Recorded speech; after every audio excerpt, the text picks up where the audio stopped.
asalaamaaleykum papa tur bi naka la. Alaaji Suluxu Njaay la boy. waa Suluxu ginnaaw bi ñu la nuyoo. mais boy bul ma wax Suluxu yow tamit man sa morom mu baay laa am naa doom bu la mag de sama taw bu góor mën na laa duma ba toog sa kaw. waa père maa ngi jégalu yow tamit dama juum rek. ah moo gën de man sa baay laa dama woo tonton wala nijaay. ok père maa ngi jégalu.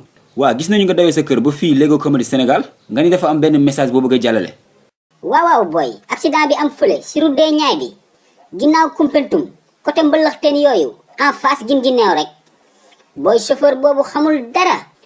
mais père attends yow benn accident wax nga ci 4 lieux yu bokkul accident bi fu mu xewee exactement route des Niayes wala Koumpentoum wala mbëlëxteen wala gin gi neew. boy dama doon nelaw si oto bi nag accident bi moo ma yee xaw ma exactement fan la xewee mais accident bu graaw la maa ko fekkee maa ci teg sama bët laa la wax. déedéet père d'accorduma de accident boo xamul fu mu xew moom vraiment mënoo ko expliquer da ngay jaxase xelu sénégalais yi lay seetaan rek. boy may ma jàmm accident bi fi mu xewee ça n'a pas d'importance la fa xew moo am njariñ bul coupé sama appétit yow tamit bàyyi ma eggali may ma développé waaye. waaw ok vas-y. boy soo nekkee ci autoroute à péage bi di dawlu neex di xotti ba si yàgg sa pneu ne pëf toj looy def. ah père laaj naa la ko man du ma chauffeur de. bul freiné lu muy freiné dafa freiné rek génn tali bi fekk fa doomu jàmbur ji yannu ko. ah père loolu metti na de ndeysaan.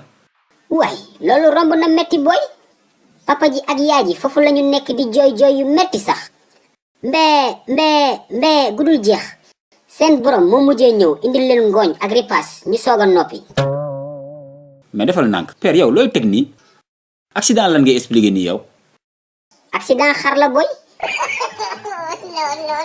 benn mbote la benn camion tël fële. père nga baal ma ci kàddu yi de mais yow da nga ñu yàpp yow suñu temps bi nga ñu pertal yëpp ndekete ay accident xar nga ñuy wax ah père non non waay. boy yow mi yaa ñu yab nag yow da nga xeeb xar yow bu dul woon xar kon tabaskee nañ la bu yàgg boy xar dañ ko war a jox valeur am ci société bi. t'as jamais entendu parler de suppu yeelu mbote bés boo naanee si ñeex mi xam ne lépp dëgg la xanaa mosuñu la suppal yeelu mbote boy xar dafa am valeur bi. respect pour les moutons respect pour les brebis respect pour les agneaux respect pour les moutons respect pour les brebis respect pour les agneaux.